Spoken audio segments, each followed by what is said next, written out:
आज हम बात करेंगे मैथमेटिकल एक्सपेक्टेशंस की कि मैथमेटिकल एक्सपेक्टेशंस पे प्रोबेबिलिटी में किस तरीके के क्वेश्चंस आ सकते हैं और मैथमेटिकल एक्सपेक्टेशंस होती क्या है, ये आपको इस क्वेश्चन से क्लियर हो जाएगा। देखिए आपके सामने एक क्वेश्चन लिखा हुआ है।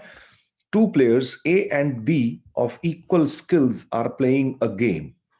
The leave of playing because of rains when A wants 3 points and B wants 2 points to win.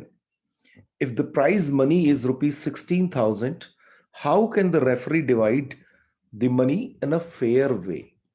यानी कि ए और बी दोनों लोग गेम खेल रहे हैं, दोनों की इक्वल प्रोबेबिलिटी है जीतने की। यानी कि अगर हम ए की जीतने की प्रोबेबिलिटी की बात करें तो वो हाफ है और बी की भी हाफ है। अब बीच में गेम खत्म हो गया, रुक गया, बारिश आ गई, तो अब क्या होगा कि अगर प्राइज मनी डिस्ट्रीब्यूट करनी हो तो किस वे में करेंगे।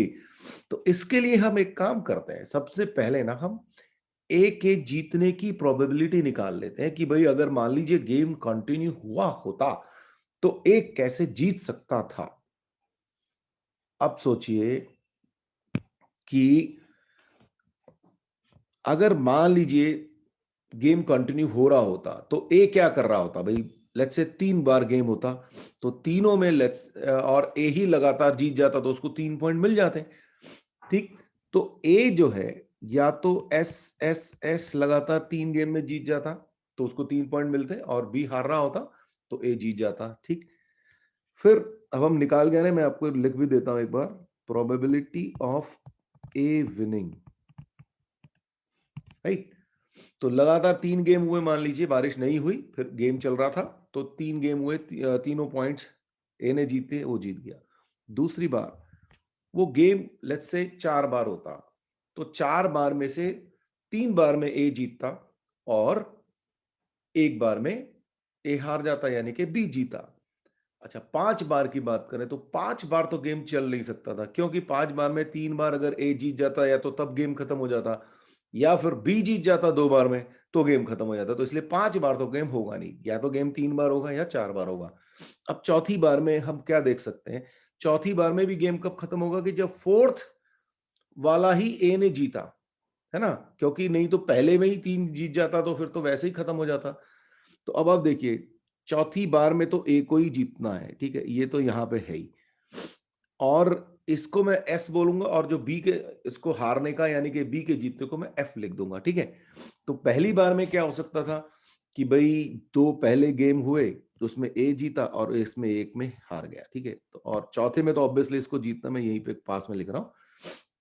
ठीक है, दूसरा तरीका ये होता कि भाई पहले में वो ए जीतता, दूसरे में हार जाता, फिर अगले दोनों जीत जाता तो बन जाता, या फिर पहले में वो हार जाता और अगले 3 जीत जाता। तो इस वे में ये ए जीत सकता था। 5 बार में होगा नहीं, वो आपका लॉजिक मैंने आपको बता दिया।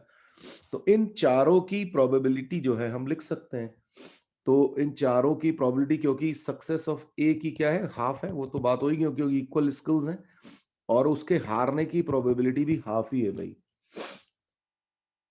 तो यहां से क्या मिल जाएगा, half into half plus half into half, क्योंकि हारने की भी हाफ ही है तो यहां पे भी हाफ ही आ रहा होगा आपके पास, एंड सेम वे, है ना, तो सब जगह हाफ ही आ रहा होगा। तो चाहो तो मैं अब इसको लिख देता हूं, चलो खैर, 1/2 1/2 1/2 1/2 प्लस हाफ हारने की और ये जीतने। एक्चुअली में हुआ क्या है कि यहां पे तो हाफ टू द पावर 3 आया, और यहां पे सब जगह पे हाफ इंटू पावर 4 आ गया। तो और मैं उसको 1 2 3 टाइम्स है तो मैं इसको 3 से मल्टीप्लाई कर रहा हूं, तो एक ही जगह लिख दिया, थोड़ा सा जल्दी करने की कोशिश कर रहा हूं बस, और कुछ नहीं है ना। तो 1/8 प्लस ये हो गया 3/16, यानी कि ये बन गया 5/16। तो probability of a win is 5/16। तो इसलिए प्रोबेबिलिटी ऑफ बी विन क्या होगा फिर, 1 माइनस 5/16, यानी कि 11/16। अब आप देखो, ए के जीतने की प्रोबेबिलिटी कम है, बी के जीतने की प्रोबेबिलिटी ज्यादा है। तो अगर बी के जीतने की प्रोबेबिलिटी ज्यादा है तो ऑब्वियसली देखो मैथमेटिकल एक्सपेक्टेंसी यही कहता है भाई अब मनी बांटनी है, किसकी प्रोबेबिलिटी ज्यादा थी उसको ज्यादा दो, जिसकी प्रोबेबिलिटी कम थी उसको कम दो। तो इसका मतलब इन दोनों के जो प्रोबेबिलिटीज हैं उसके बेसिस पे उनको मनी डिस्ट्रीब्यूट होगी। तो ए और बी के विनिंग का रेशो क्या है भाई, इसकी है 5/16, इसकी 11/16, तो इनका रेशो क्या है, ए रेशो बी अगर मैं लिखने की बात करूं तो 5/11 है। तो इसका मतलब क्या हो गया कि अब 16,000 को आप 5/11 में डिवाइड कर दो, डिवाइड 16,000 रुपीज या प्राइज मनी इन 5/11। तो ए को मिले 5,000 और बी को मिले 11,000। अब आई थिंक आपको क्लियर हो गया होगा कि मैथमेटिकल एक्सपेक्टेशन है क्या। अब जरा ये क्वेश्चन देखिए, 2 hunters shoot an animal simultaneously, the animal was dead with only one bullet in body. Probability of A shooting the animal is 0.8 and probability of B shooting the animal is 0.4. The dead animal is sold for rupees 280. Divide the money in a fair way. Let's say दोनों ने hunting करी, तो अब क्या हो रहा है, probability of a win, probability of a win is, या a shooting, right, shooting is here 0.8 and probability of A not shooting को A complement लिख देता हूं, that will be 0.2. ऐसे ही probability of B shooting the animal is 0.4 and probability of B not shooting यानी कि B complement would be 0.6. ठीक है, अब हुआ है कि एनिमल तो मर गया, तो पहले तो एनिमल के को एक गोली लगी है उसकी प्रोबेबिलिटी निकाल लेते हैं। Probability that animal being hit by hit with one bullet, क्योंकि एक ही लगी है तो यू डोंट नो कि किसकी लगी है ना, विद वन बुलेट क्या होगी कि भाई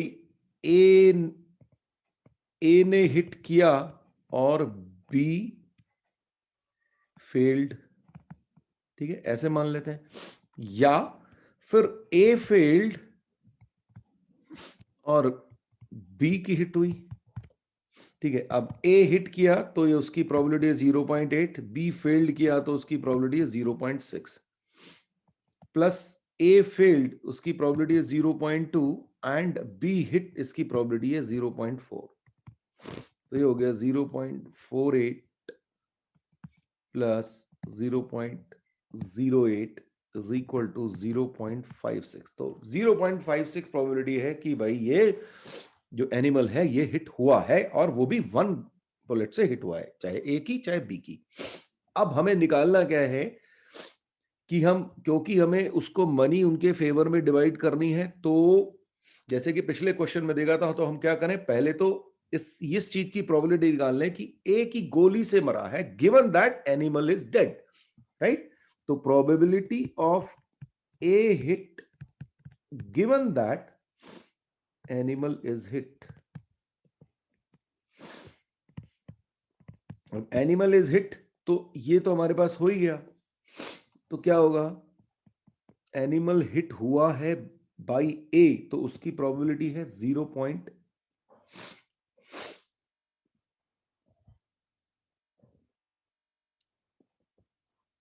ए हिट और बी फेल्ड यानी कि 0.48 है, ये है ना 0.48 और डिवाइडेड बाय 0.56 यानी कि ये हो गया 48/56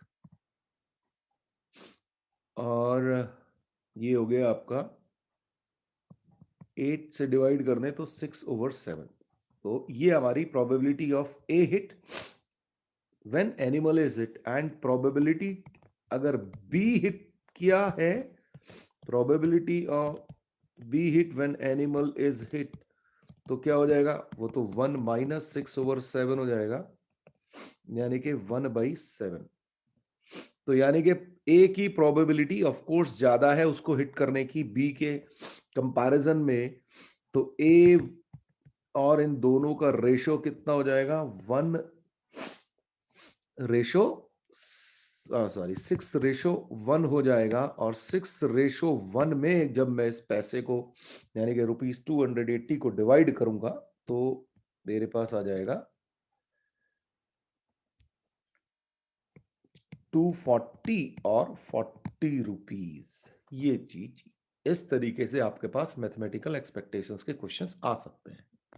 अब हम बात करेंगे ज्योमेट्रिकल प्रोबेबिलिटी या continuous sample space. Geometrical probability अगर आपको याद होगा तो हमने क्लास 10th में भी की थी।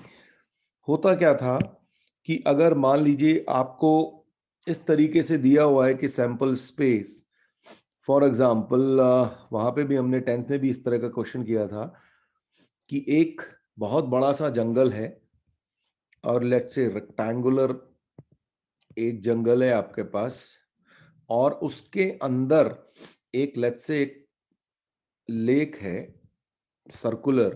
तो अगर इस सर और उस जंगल में एक हेलीकॉप्टर अगर क्रैश होए तो व्हाट इज द प्रोबेबिलिटी कि हेलीकॉप्टर जो है इस लेक में गिरेगा। तो उसके लिए हम लोग क्या करते थे कि इस ये जो एरिया है सर्कल का, लेट्स से इसको A1 बोल दिया, और जो जंगल का एरिया है उसको लेट्स से A2 बोल दिया। तो probability that the helicopter will crash was area A1 over area A2, यानी कि favourable area divided by the total area. तो इस तरीके के क्वेश्चंस देखे थे हमने। कुछ क्वेश्चंस और लेंगे, तो बस एक चीज नोट कर लो। तो यहां पे अगर आपके पास और ये चीज 1 डायमेंशन, 2 डायमेंशन, 3 डायमेंशन दोनों में के तीनों के केस में हो सकती है ना। तो हम ये देख लें कि अगर 1D में अगर क्वेश्चन आ रहा होगा तो इसको जरा सा नोट कर लें, ऑल्दो उसकी बहुत ज्यादा जरूरत नहीं भी पड़ेगी। तो अगर 1D में अगर होगा तो probability of A would be favorable length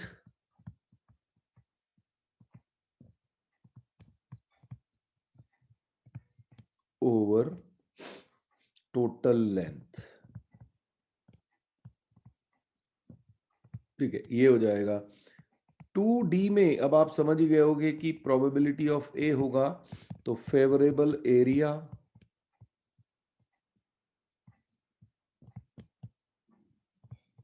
area divided by total area, जैसा कि अभी हमने ये यहां पे देखा हमने इस इस हेलीकॉप्टर वाले केस में। और 3D में क्या होगा, ऑब्वियसली अब एरिया की जगह वॉल्यूम आ जाएगा।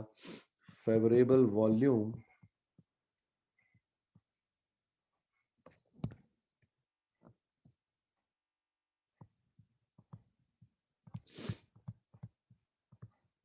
Volume over total volume.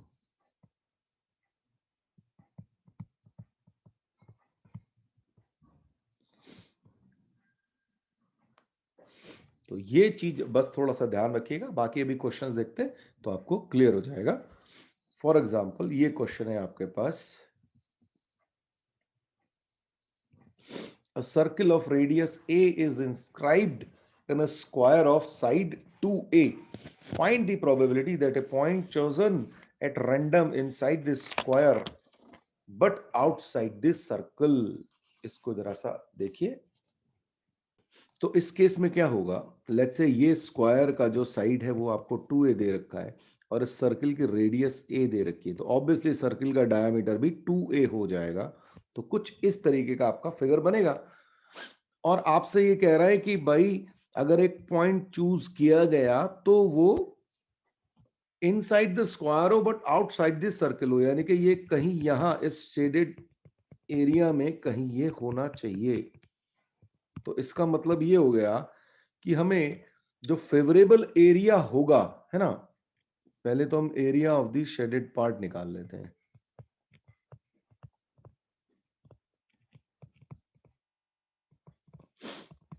वो क्या हो जाएगा हमारा स्क्वायर का एरिया माइनस हमारे सर्कल का एरिया। पाई ए स्क्वायर, या area of the shaded part, या हमारा यही फेवरेबल एरिया हो जाएगा, है ना।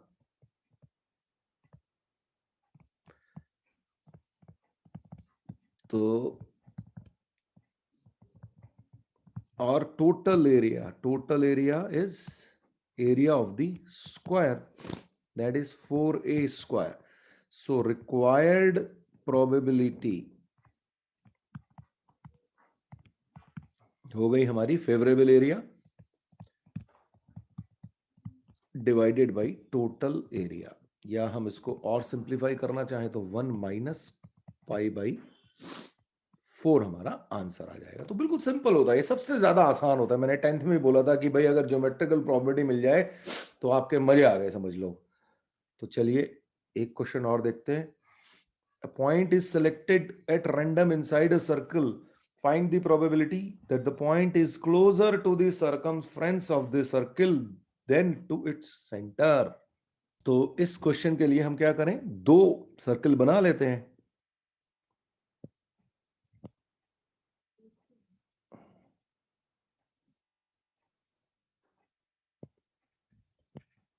तो ये दो लेट्स से हमारे कंसेंट्रिक सर्कल बन गए। तो point is closer to this, तो अगर मान लीजिए इसकी, यानी कि हमारा पॉइंट जो है, अगर दोनों सर्कल्स की रेडियस को अगर हम ऐसा सोच लें कि बड़े वाले की सर्कल की रेडियस जो है वो r है और दूसरे वाले की r/2 है, ठीक है, छोटे वाले की r/2 है, तो होगा क्या, ये है, ये भी r/2 है और ये भी r/2 है, ये पार्ट। तो इसलिए अब क्लियरली दिख रहा है कि बाहर वाले बड़े वाले सर्कल की रेडियस जो है r हो गई। तो अब हमें ये कहा गया कि अगर हमने एक पॉइंट रैंडमली चूज किया तो वो अंदर वाले सर्कल से बाहर होगा, इस क्लोजर टू द सर्कमफ्रेंस, तो यानी कि यहां पे ये जो पार्ट है इसमें होना चाहिए। तो हमारी रिक्वायर्ड प्रोबेबिलिटी क्या हो जाएगी, area of the shaded region या favourable region, area of favourable region divided by total area. अब फेवरेबल रीजन का मतलब क्या होगा, इसका एरिया होगा pi R square, outer circle का एरिया माइनस इनर सर्कल का area, pi R by 2, small R लिया है तो स्मॉल आर ही ले लेते हैं, तो pi R by 2 whole square divided by total area is pi R square. तो बस इसको आप सॉल्व कर लेंगे तो आपके पास आंसर आ जाएगा। तो ये कितना हो गया, pi R square minus 1/4 pi R square over pi R square, यानी कि 3/4 pi R square over pi R square, यानी कि आपके पास 3/4 आपके पास आंसर आ गया। So अब जरा ये क्वेश्चन देखिए, if P is chosen at random in interval 0 to 5, what is the probability of the equation x square plus px plus p plus 2/4 equal to 0 has imaginary roots? तो इस equation के imaginary roots होने चाहिए। इस imaginary roots की condition क्या होती है आपको पता ही है, d जो है वो लेस देन 0 होना चाहिए। अब d अगर लेस देन 0 होना चाहिए, यानी कि b square minus 4ac less than 0 होना चाहिए, तो यानी कि p square minus 4 into p plus 2 into 4 should be less than 0 होना चाहिए, यानी कि p square minus p minus 2 should be less than 0। और इसको अगर मैं फैक्टराइज कर लूं तो p minus 2 and p plus 1 should be less than 0। इसका मतलब ये हो गया कि p belongs to interval -1 to 2, ये हमारे पास आ गया। अब इसने कहा कि पर p is chosen at random in close interval 0 to 5। तो इसका मतलब ये हो गया कि P को चूज करने के लिए हमारे पास, अच्छा हम वन डायरेक्शन में आ गए हैं ना, 1D में है, तो 0 से लेके 5 तक आपके पास है। मान लीजिए यहाँ पे 5 है और बीच में कहीं यहाँ पे 2 होगा ऑब्वियसली, और यहाँ पे कहीं हमारे पास -1 होगा ऐसा। यहाँ पे तो ओपन होगा। तो हमारे पास P के लिए जो मिला है इंटरवल वो है 0 से लेके 5 तक, और हमारे पास P आया है -1 से लेके 2 तक। तो लेट्स से ये जो हमारे पास है -1 से लेके 2 तक है, तो इसका मतलब इनका जो कॉमन इंटरवल आ गया वो ये आ गया, यहाँ पे ओपन होगा और यहाँ पे क्लोज्ड होगा। तो इसका मतलब क्लियरली हो गया कि P belongs to close interval 0 to open interval 2। ये हमारे पास आ गया। अच्छा, अब प्रोबेबिलिटी, इसकी टोटल लेंथ क्या है, अब हमें प्रोबेबिलिटी निकालनी है। रिक्वायर्ड प्रोबेबिलिटी हमारी क्या होगी भाई, टोटल लेंथ तो है हमारे पास 5 यूनिट्स और हमारी फेवरेबल लेंथ क्या है 2 यूनिट्स, तो यानी कि रिक्वायर्ड प्रोबेबिलिटी हो गई हमारी 2/5।